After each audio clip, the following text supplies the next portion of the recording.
چې د نوح علیه السلام په کشتۍ پورې ټوکې کولې او ډرامې کولې او کشتۍ تیاره شوه او نوح علیه السلام سره د ملګرو په کشتۍ کې سور شو، نو باران شروع شو. ځمکې به د لاندې نه اوبه راخوټ کولې او اسمان به د پاس نه را راورې. علما لیکي چې د اسمان نه یو څاڅکی به د کوهي تور غر عمره را پرېوتو، یو څاڅکی به د کوهي تور غر عمره را پرېوتو. نو ځمکې ته حکم هغې لاندې نه راخوټ کولې او اسمان د پاس نه را وروړي. عزیزانو 6 میاشتې دا سیلاب و. دا د نوح علیه السلام قوم ټول د پړسېدلو چنډخانو په شان د اوبو د سر د پاسه مړه ګرځېدل. نوح علیه السلام ورته ووی چې ما درته نه ویلي چې فلیضحکوا قلیلا ولیبکوا کثیرا، لغوندې وخاندئ بیا به ډېر ژاړئ.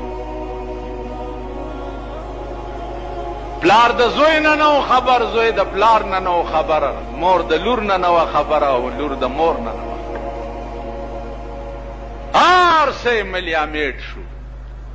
هغه کشتۍ اوسم په یو غره پرته ده.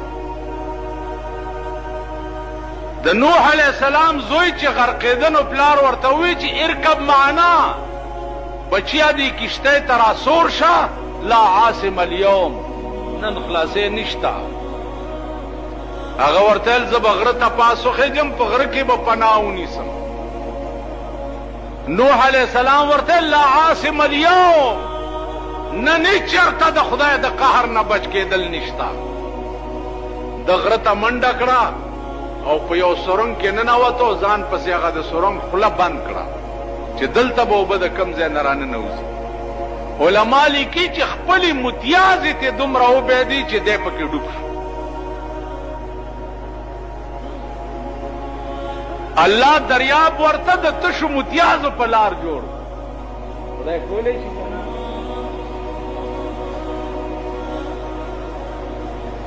نو عزیزانو عرض میں داو چې اوس خود پاکستان د الله د قهر په لپیټ کې په سترګو ګورئ لګیا یې. دا ولې داسې وشو؟ دا ولې؟